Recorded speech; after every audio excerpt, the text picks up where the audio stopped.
Hello Ouch 110, how you doing? I almost missed this one. I make it my mission to review everything I have in bottle form before I start going on to samples. It's just an OCD perfume thing that I have. So I almost missed this, but yeah, because I haven't got it on my shelf for reasons that I'm not going to bore you with now. Anyway, Thierry Mugler. Love him. Not so enamoured with so many of the Angel flankers, but this one I got because I found it really, really cheap. Thanks, Gary, by the way, because you're the one that pointed me towards it. I think I paid £14 for it. Mine's the 40ml one. This is the Eau De Toilette version of the famous, or should I say infamous, Angel. So, yeah. It's alright. It's alright, you know. I'm not mad at it. It's alright.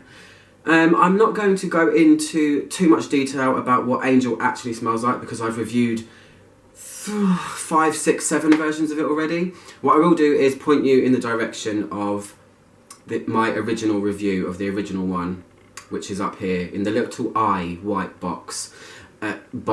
Circle, actually. So go and check that out. If you've never smelled Angel before, if you're one of those people that has never smelled it, can't get your hands on it, but I mean, I think most people probably have. Is that a really bad assumption? I don't know. Anyway, this one came out in 2011. Angel has always been a hugely powerful eau de parfum, although it has been reformulated. I've never read anything officially, but I know for a fact it has because I have a different formulation to the one that's out now. They are miles apart. This one, whenever I saw the bottle, I always wondered, how the hell does that work? The bottles are really cool. I've always been a big fan of Mugler's bottles. They're weird and wonderful, and I love stars anyway. This one comes in quite an unassuming box. It's quite plain, like the original Angel actually. But yeah, the bottle is pretty darn cool, I think. It's supposed to be symbolic of a comet, which symbolises eternal renewal, kind of like the Angel flankers, I would say. Constantly being renewed, reformulated, reinvented. There are so many that I can't even begin to go into all of them. I alone own 6. Aliens are landing. Yeah, I own about 6 of them, or 7 myself. But this one I got only because it was cheap. I never really would have got it anyway, I don't think. So yeah, I've always wondered how it works. This is what it looks like. And if you turn it to the side, you can see how it stands up. It's got a little thing there. The lid comes off like this, and mine's refillable, but I can tell you now I won't be refilling it, only because there's much better versions of Angel, in my opinion. So the notes are bergamot and pink pepper in the top, then you've got dewy red fruits and praline in the heart, and then the base is musk, patchouli, cedar and vanilla. Now, if you have never smelled Angel before, you will like to know that it is a very patchouli based fragrance. It's very heavy on patchouli. The original one had tons of gourmand notes that went with it, that kind of washed over it, and it became it was almost oriental in a weird way, but very heavy and sometimes sickly to some people, although I'm a huge fan. This version of it is Angel stripped back. They've taken a lot of the gourmand notes out of it. They've taken out the chocolate. I think there was caramel in it possibly before. I don't know. The list of notes was monstrous. Praline I think there was in there as well. But this is Angel Light, as what you would expect from an Eau De Toilette version of an already famous fragrance. This one though, if you're not a fan of the patchouli that was in Angel before, because the amount of reviews I've read where people say, oh, it's a really skanky, dirty patchouli, smells like a BO, probably steer away from this one because this is even more heavy on the patchouli.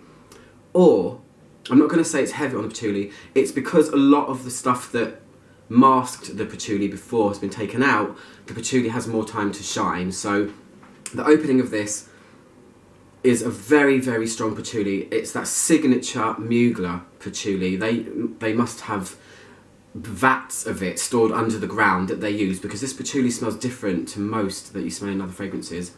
It's just got that Mugler signature, which is a good thing, of course.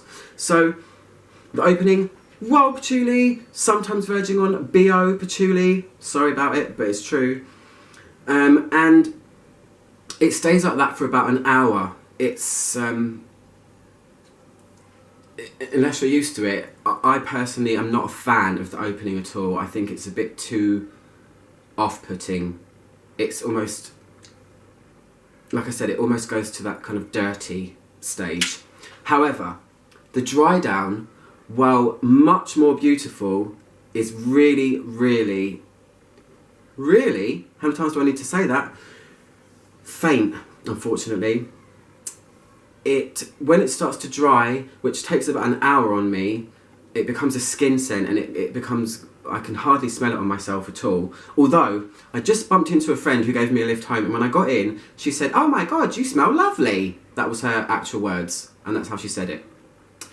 The dry down is where these red fruits appear a lot, I think. Once the patchouli kind of tempers down and gets out of your way and gets out of your business, it does turn into something a little bit more like a fruit patchouli, I would describe it. It is red berry-ish and it's light. It's got an injection of something clean and fresh. It's like the cleaners have come in and tidied Angel up with feather dusters and got into all of Angel's nooks and crannies and got rid of all of the stuff that made a lot of people gag.